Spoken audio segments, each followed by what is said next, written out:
was spring of 2017. Again, you will not have this on your exam this year, so if you need that conversion from hex digits to binary, please make sure you include that on your equation sheet.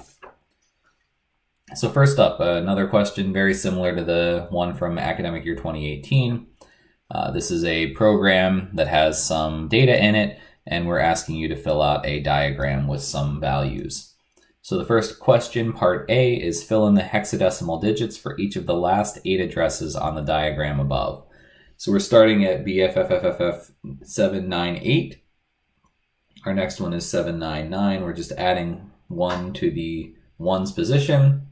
At this point, of course, adding 1 to 799 is going to go to A because we are in hexadecimal. So we don't overflow. This is not, we don't go over into the next digit. This is not decimal math. So we're going to go 79A, 79B, 79C, 79D, 79E, 79F. And at this point, at 79F plus 1, we are now going to the point that we do have to carry the 1 because F plus 1 is 16, which is our maximum value in hexadecimal, or 1 past our maximum value of F. So we need to carry that over, and then 9 is going to become A. So this is going to be 7A0 for our final value. So that's testing basically whether you know that hex goes up to F and that we are using hexadecimal math to increment each of these addresses. Next up, fill in the hexadecimal value for letter grades on the diagram above. So letter grades in the code here is a character array. It is 6 bytes long and it holds A, B, C, D, F. So we need to look at our hex chart here, or our ASCII chart. So we can look and see that the value for A is 41, B is 42, C is 43, D is 44, and then F is 46. So we are going to fill in starting at the top of letter grades. This is a string, so it's just stored in normal top-down order. There's nothing little endian here. So A value is OX41, OX42 for B, OX43 for C, OX44 for D, and then we're skipping E, so OX46 for F. And we have to remember that at the end of a double quoted string like this, we have a null terminator. So we have to add an OX00 as well. Next up, convert the value of AV, which is short for average in our code here, to hexadecimal. Show work below. So remember, if it says show work, we want to see that you are actually doing it by hand, not with your calculator. It says the user enters 90. We can see from the code here, int AV is initially garbage. There's nothing assigned to it, but the code says printf, enter your average, and then scans a decimal number into the address of average, or AV. So the value is coming from the user input here. And we're not modifying AV after this point. We're just checking it for some of the if statements. So the user input is what we're converting here. So we're converting 90 base 10 into hexadecimal. Again, we want to remember that 16 cubed is 4096. 16 squared is 256. 16 to the 1 is 16. 16 to the 0 is 1. So we obviously don't have any 256s or 4096s in 90. So we just need to first divide 90 by 16. And that is going to give us, if I go to my calculator, 90 divided by 16 is 5 with some remainder. So if I multiply 16 by 5, we can get that 16 by 5 is 80. So we have remainder 10. And since the last thing we'd be dividing in is ones, that means that our digit is 5, so OX5, and then the hexadecimal value for 10, which is A. So OX5A is our solution there. So next up, part D. In part D, we are filling in the hexadecimal values for average on the diagram above. If your diagram still has blank locations, write in gar to indicate garbage values.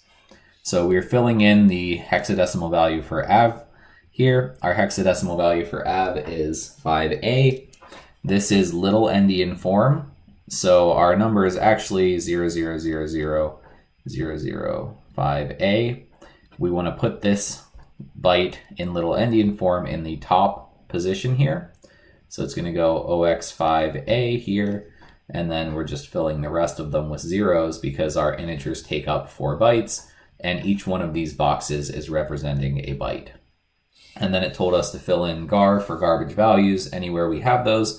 EBP is always pointing to a garbage value when we are in main. So it's always considered a garbage value there. It's just pointing to 1 byte past the end of the stack. Okay, consider line 6 in the code above. Will this line of code result in a buffer overflow? Okay, so we want to look at line 6. Line 6 is just assigning the initial value into character letter grades. So letter grades has 6 characters, and we count 1, 2, 3, 4, 5, plus the null is 6. So this does not result in a buffer overflow because we have 6 bytes to store our string, and we're only storing 6 characters. So this is no letter grades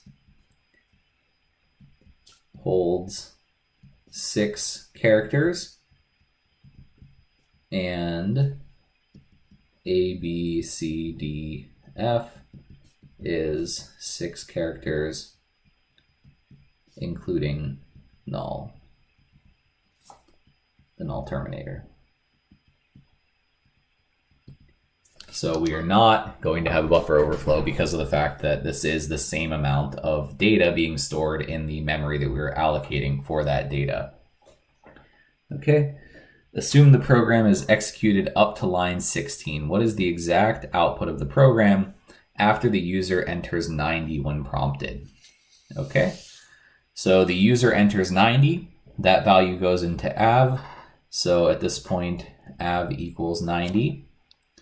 So it's going to say, first enter your average. The user is going to input something.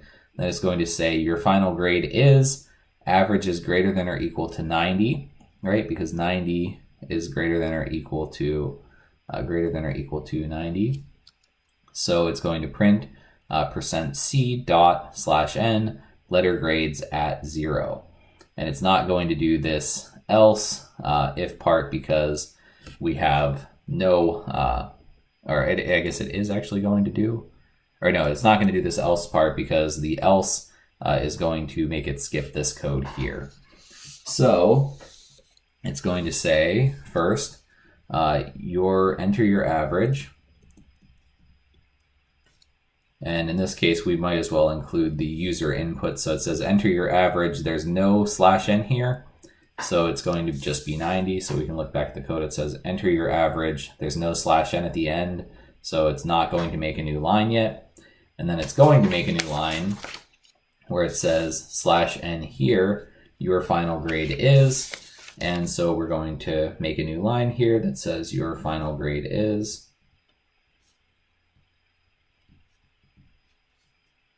And there's a blank space. And then it's going to do %c, which is letter grades at 0. Letter grades at 0 is, if we show the indices, it is A. So your letter grade is A /n. So it's going to make a new line here as well, but I don't think we have any output after that, so you don't really have to indicate that in the answer. Okay. Note that variable av was declared to be an integer. Suppose the user had entered 89.5 when prompted instead. How does the computer handle the variable type mismatch? Select one answer. So the syntax error prevents the compiling of the program. Nope. This is something that the user is entering, so the code has already been compiled at the point that the user is able to enter something. A runtime error occurs and the computer will crash. That is not the case as well because the computer can handle converting a decimal number, something with a decimal point in it, a floating point number, into an integer. And the way it does that is that it truncates and stores the value of 89 in hexadecimal in average. So it rounds down. It does not round up. Next up, what hardware component processes the data and instructions of the program? So processes is the key word here, and the CPU is the processing unit that we have in the computer. So that's the key thing there. A hardware component can eliminate operating system because that's software. And of course, since it's processing, it's not main or secondary memory. What type of device is the monitor where the printed statement above shows on the screen? So the monitor is not an input device. It is an output device, not a processing device, and not a storage device. This is really just a have these definitions on your equation sheet type of problem. Just some sense of what those things are. Convert the hexadecimal value OXB7 to binary. So this doesn't say show work. If your calculator can do this, you don't have to. You can also have the hex to binary conversion chart on your equation sheet and just sort of substitute the values. If you don't have that and you have to do it, you can keep in mind that for a hexadecimal character, or a hexadecimal value, each character can convert to 4 digits of binary.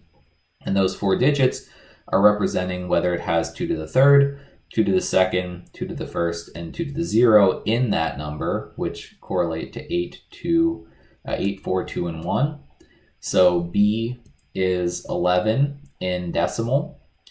So we need to figure out which of these things add up to 11. It has an 8. It does not have a 4 because 8 plus 4 would be 12.